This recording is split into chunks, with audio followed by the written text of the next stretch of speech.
Hello and welcome back to Network Information Hiding. Last time in Chapter 7a I discussed some fundamental countermeasures, and today I will highlight some countermeasures that combat sophisticated covert channels that, for instance, utilize multiple carriers or protocols to transfer their secret messages. First, I want to just briefly mention two interesting early approaches: the Active Warden with active mapping capability and the network-aware Active Warden. Core idea here is essentially the same, namely to map the network and its policies. In case of the network-aware Active Warden, this includes the network topology. So let's assume two packets with the same TCP sequence number arrive. And as I discussed in the last chapter, 7a, there is a problem in traffic normalization when sequence numbers are duplicated, but content differs. So, and we have seen that the TTL differs there as well, or can differ. So if the warden knows the network topology and also knows the routing paths, then and let's assume one packet has TTL value of 7 and one has a TTL value of 10, and we know that it's 9 hops to the destination, then we know that the packet with the TTL value 7 does not arrive in the end at its destination. So with this knowledge, the Active Warden can filter in a more sophisticated manner. Now, I want to discuss two approaches that I also contributed to or that I developed myself. The first one is the one that I developed myself, was a contribution for my PhD. Let's go back to this slide from chapter 6. Maybe you remember it. Chapter 6 was the chapter that discussed sophisticated covert channels.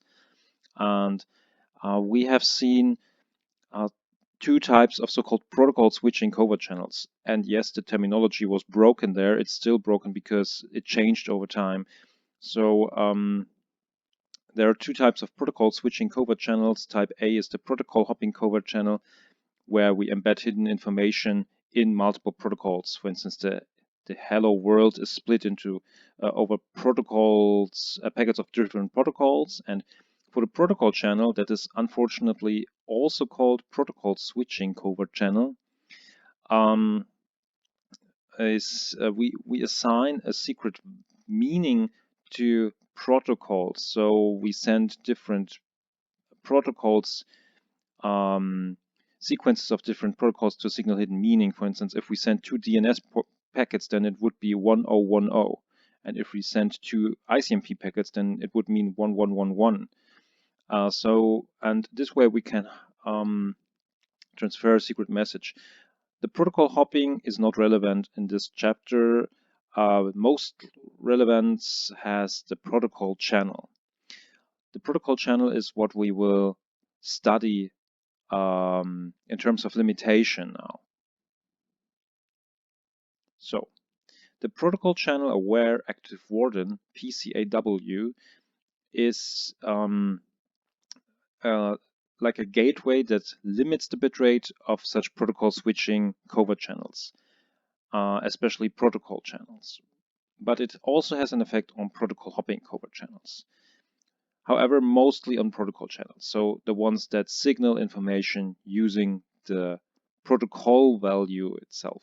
So for instance, as mentioned in the last slide, if ICMP means 0 and UDP means 1, then the message 0101 would require the sequence ICMP, UDP, ICMP, UDP.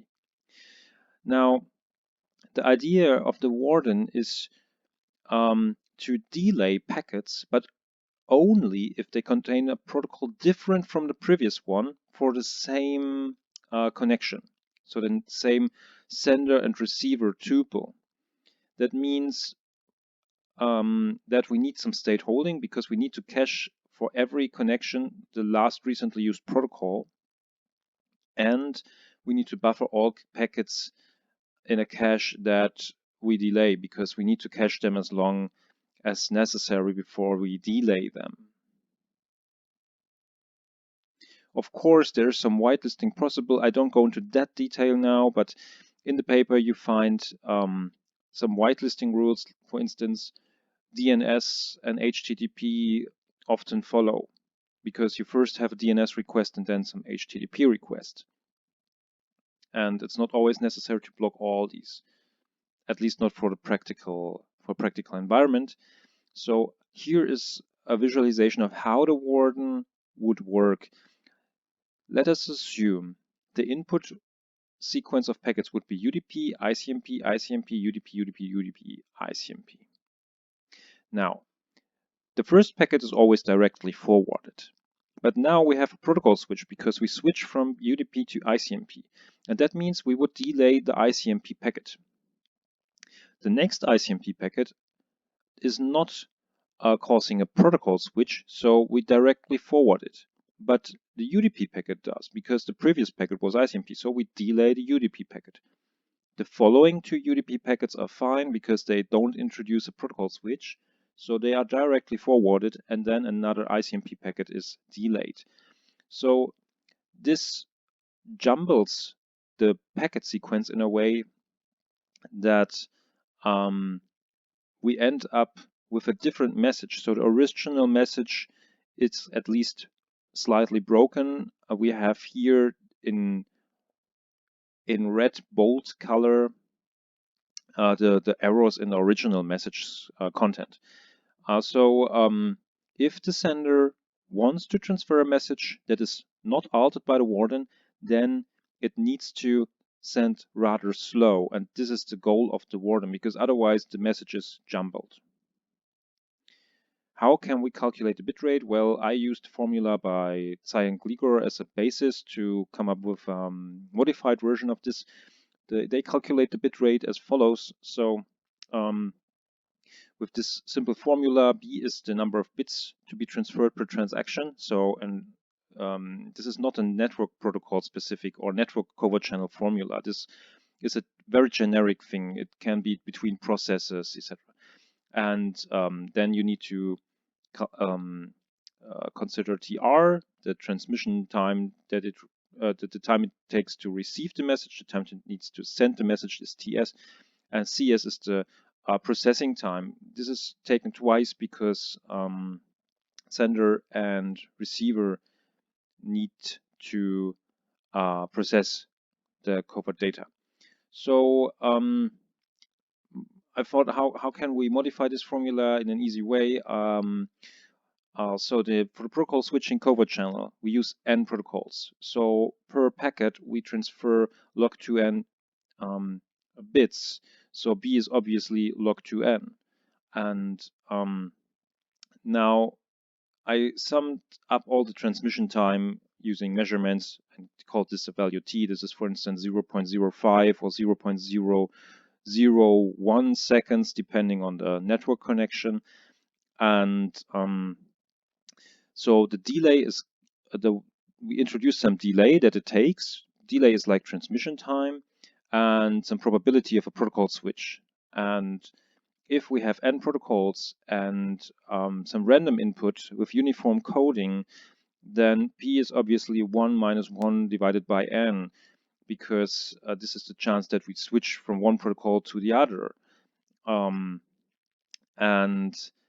So overall, this formula looks like this. And one note that I should make here is that other variants of PSCC exist where P and B may differ. See the paper for details. Now, if we look at this, then we see that for typical PSCC, we can reduce the bit rate to less than 1 bit per second. 1 bit per second is an often used limit for acceptable channel bit rates, also for channel capacity, but that's a different topic. And we reach less than 1 bit per second here if we apply a delay of 2 seconds and use some realistic T value. However, T can also be much lower, and in that case, as you can see here, the delay must be increased. So if we have a high performing network, then this should be increased.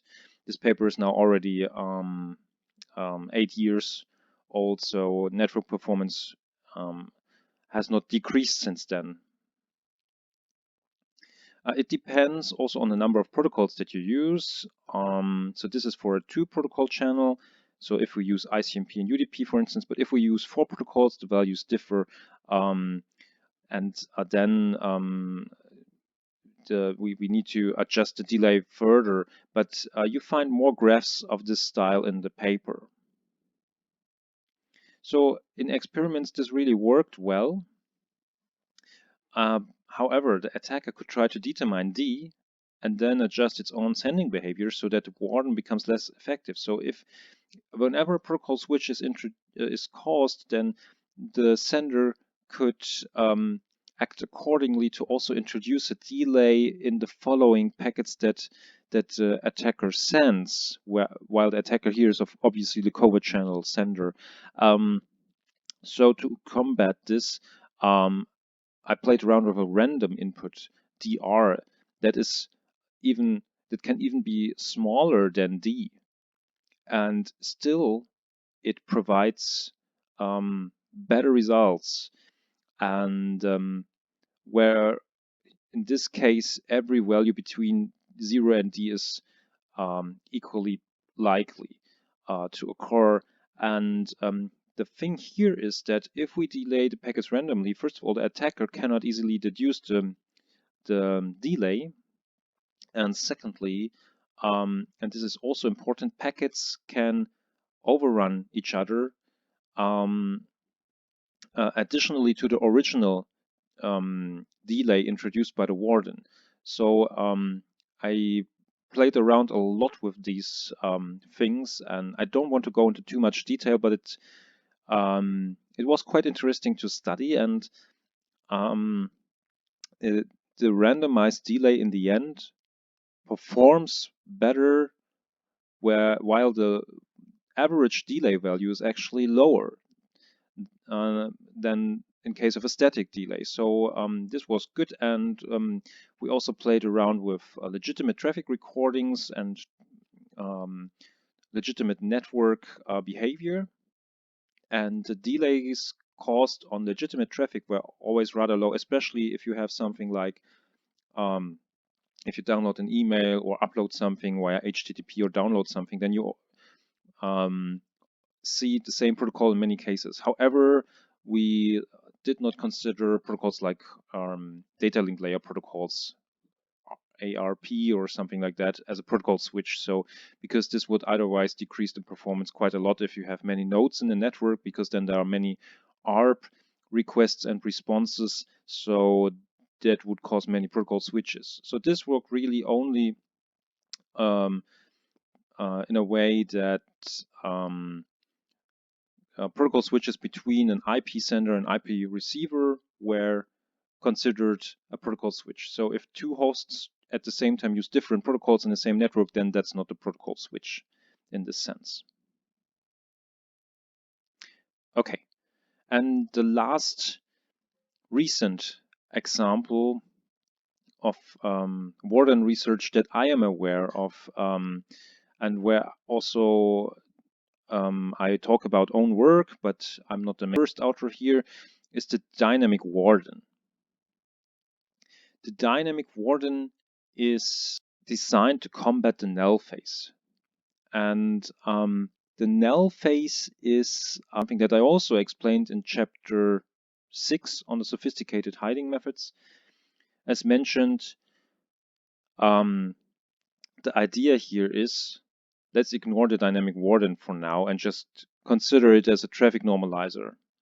So this covert sender and covert receiver would send probe traffic to check which covert channel is blocked and which is not blocked.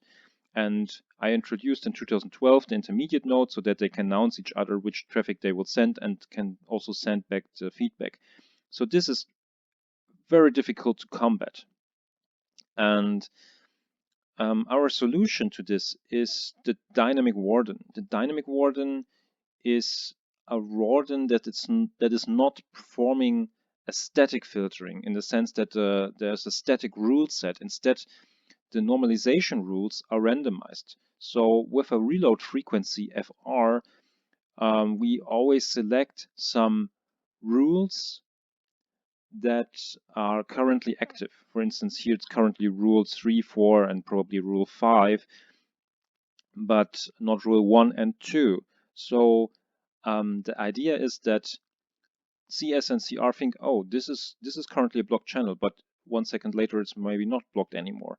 Or they discover that some channel is not blocked and they use it, and then the warden selects other rules a few seconds later, and now the channel is blocked. So this makes it quite tough for CS and CR to realize a good connection. And as you can see here, so let's look at the first chart here on the left side. Each experiment was repeated 20 times for every value. So this shows average values here. So what we see here is the influence on the reload frequency. So how often do we reload the active rules? And this graph shows the time in seconds needed for the Covert channel to successfully send 400 packets.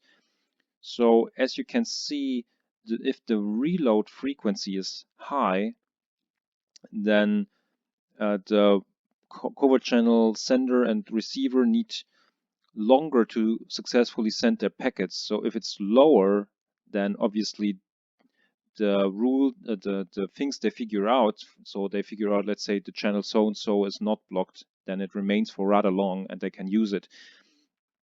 And that line here below is the no warden time. So if they send these 400 packets using the NEL tool that I put on GitHub, then it takes 335 seconds approximately. While they do not send burst traffic. That's you can look it up in the details of the paper and of the code if you like. But if you use a static warden, or called regular warden, so the standard warden that we all know, traffic normalizer, then this does not help much. It increases the size for about 3 or 4 seconds.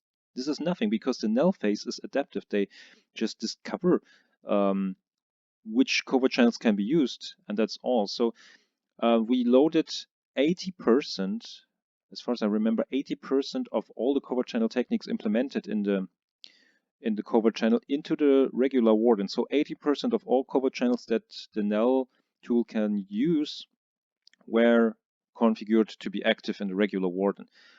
If we use the dynamic warden, the green line here, with only 20% active rules, then we already outperformed the regular warden while having to check only 20% of the rules. If we increase it to 30 or even 40%, then as you can see, the null phase is extended much longer. So if you go up to 80%, then this would increase the null time further. However, there's also, like always, a drawback, but I come to this in a second. So yeah, with 80% rule set and with 20% rule set in the dynamic warden, we already outperformed the 80%. I already said this. Now let's look at the influence of the reload frequency on the number of normalized packets. So that means how many packets does the warden modify? And while the regular warden has to modify quite a lot of packets, the dynamic warden has to modify fewer packets. And if we look at the influence of the reload frequency on the number of forwarded packets from this covert sender to the receiver for different types of wardens, then you can see that for the regular warden, only about 700 packets must be sent as probe traffic to figure out which channels are blocked and which are not. While for the dynamic warden scenario, we land between 1,100 and 1,300 packets. And however, we had much more RAM consumption for the Dynamic Warden, as you can see here, than for the regular Warden. Of course, if you have no Warden, then the RAM consumption is lower. Reload frequency does not play a role, but the reload frequency plays a role in CPU usage. So the CPU consumption, CPU time required was much higher for a high reload frequency than in case of a regular Warden. But if we have a reload frequency of, for instance, 3 seconds and 20% rule set size, then we are already outperforming the regular Warden because we have to reload often, but we check only 20% of the rules, so the workload decreases. And for 10 seconds, the Dynamic Warden with 40% of the rules already performs better than the regular Warden. So this is an optimization problem that one can address depending on what is more important, blocking covert channels or providing network performance. However, if you have enough performance for a regular Warden, then you should have the performance for at least a 10-second reload time for the 40% Warden or a 3-second reload frequency for the 20% Dynamic Warden. Finally, some more graphs. So on the left side, we see the time that it needs to transfer a different number of packets. So if 100 covert channel packets must be transferred successfully through the Warden, then we need slightly more than 100 seconds. And for 200 packets, we need slightly more than 200 seconds. And for 400, we need approximately slightly more than 400 to 380. So it's about approximately a linear increase. This is always measured with 40% of the rules being active in the Warden. So the RD value is 40%. And on the right side, you see the influence of the reload frequency on the number of normalized packets. So that means the packets that the active Warden modifies. Either it drops the packets or it modifies them in a way that they are forwarded, altered. So for instance, that a bit is cleared, and also again for different lengths of the covert transmission. So we have like, well, 60 or so, or 65. Here we have 130 approximately. So this is also approximately a linear increase. Okay. Is it possible to load even fewer filter rules on average by randomizing the number of loaded rules and the reload frequency? Well, we played around with different configurations. 4 versions were developed where the reload frequency, for instance, is between 1 and 35 seconds, and active rules is between 2 and 100%. And best results were performed for the reload frequency 1 to 10 seconds and having between 20 and 100 rules active at the same, 100% of the rules active at the same time. So this performed very well, while not always having a super small reload frequency of 1 second. Sometimes it's also just 10 seconds. Sometimes all rules are active, and on the other hand, sometimes are very few, only 1 out of 5 rules. Here the time needed to complete the covert transfer and the volume of traffic generated by the adaptive covert channel parties, which is comparable with the best results obtained by the static setup for the Dynamic Warden, so that means non-randomized Dynamic Warden, were always best, while offering lower CPU and RAM consumption overall than the static setup for the Dynamic Warden. We also studied the impact on regular traffic, and well, the impact is moderate in comparison to the regular Warden. The download of 100 megabytes file via HTTP with the static Warden and 95% active rules, and the Dynamic Warden with 40% active rules, resulted in 7% shorter downtime because we had to check fewer rules. However, this I don't remember the reload frequency here, but obviously this also depends on the reload frequency. So the goal here, however, always is to have fewer CPU consumption than the static warden or regular warden, because this way you can save CPU time while still filtering better. And if you consume less CPU time, then your service can be performed better. So if it's a gateway, then it can forward packets with more performance. All right, that's enough for today's chapter. And next time we will discuss replication studies in covert channel research.